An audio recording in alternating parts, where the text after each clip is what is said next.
Гүлнара жолдошу экөөлөп 7 айдан бери 300дөн ашык үндүктү багып жатат. Бул аралыкта алар канаттуунун бул түрүнүн сырын жакшы эле өздөштүрүштү.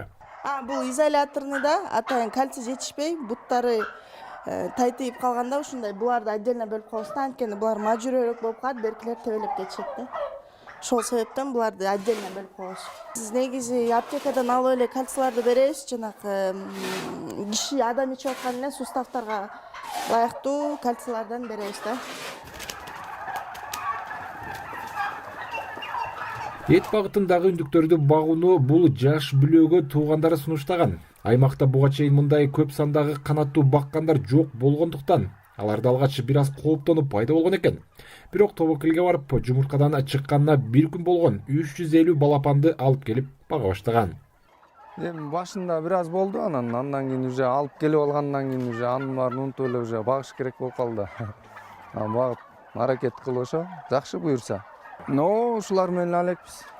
Постоянно бир киши карап туруш керек. Киши жок болуп калса да болбой калат. Учурда бул үндүктөр бир айда 125 000 сомдун жемин жеп жаткан учуру.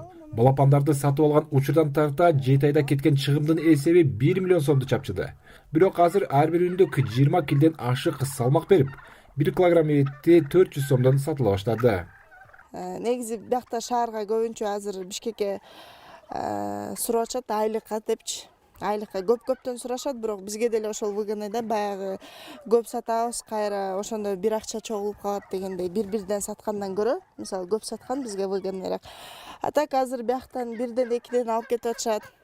Кудага деп алып кетишет, баягы козунун ордуна азыр көбүнчөсү ушундай алып барып калышты да, бизден чын эле алып кетип атышат шаарга кудага деп. Гүлнаранын кесиби ашпозчу технолог. Азыр ал айылдаштарынын тойлоруна тамак жасап берип, кошумча акча таап жатат. Бирок мындай киреше жыл бою боло бербеши турган кеп. Ошондуктан быйыл жаз айларында жолдошу менен Орусияга мигрант болуп иштеп келүүнү ойлогон.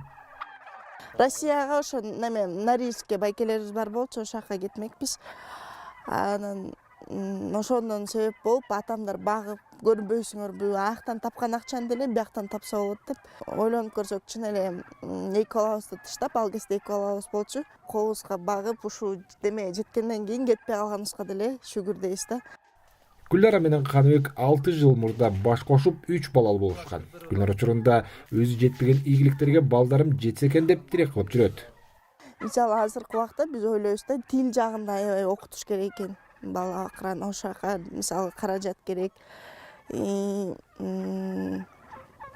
ал кезде азыр биз өсүп аткан маалда такыр башка кандай десем, такыр башка немелер бар болчу да, тиги кандай десем, условия такыр башка болчу. Азыркы мезгилге карата балдарыбыз садикке барат, улуу кызыбыз. Такыр башка да, көп нерсени требовать этет, тигини кылам, муну кылам, бийге барам, минтем, тигинтем дейт. Анын баары эле эмне, анын баары эле акча требовать этет. Ошон үчүн ошол ийгиликтерге балдарыбызды жеткизиш үчүн ошо аракет кылып атабыз.